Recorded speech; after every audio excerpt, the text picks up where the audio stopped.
Well, thank you. And if I may, I want to start off,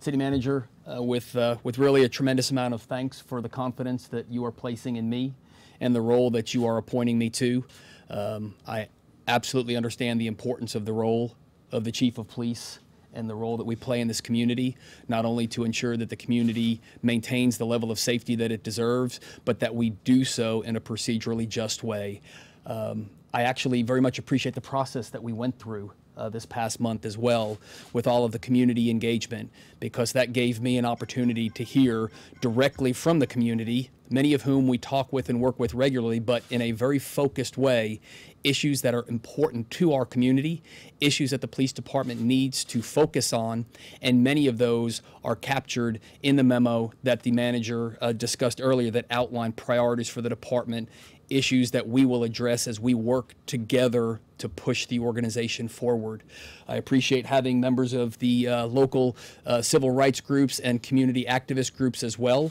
who played a very important role and will continue to play a very important role as we talk about what's important to our community and how we address issues of police equity and really just the operations of the department.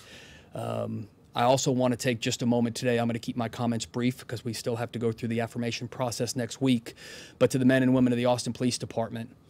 I would not be standing here today with the opportunity that I have, this being the first time in almost 4 decades that we have appointed a chief from within the department, if it weren't for the excellent work of the men and women and the civilian staff that support us every single day. We're not a perfect department, but I am proud to serve with you, and I'm proud of the opportunity that I've been given, and I know that that is really a reflection of the excellence of the men and women who dedicate their lives to serving our community. So I want to recognize that here today as well.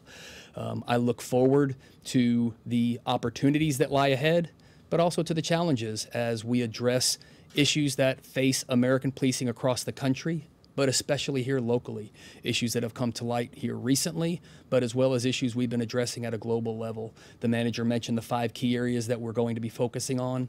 And again, I look forward to working on those collaboratively within the department as well as within the community. One of the key priorities is going to be really looking at our training. We've got a cadet class that's in session right now that will graduate in a few months. And then before we start the next cadet class, we're going to really do an evaluation from top to bottom of our training, making sure that all of our training is not only consistent with the state requirements, but that it's also reflective of a best practice and that it is also emphasizing procedurally just policing, but again, the culture in which we train the officers, the importance of always treating people with dignity and respect,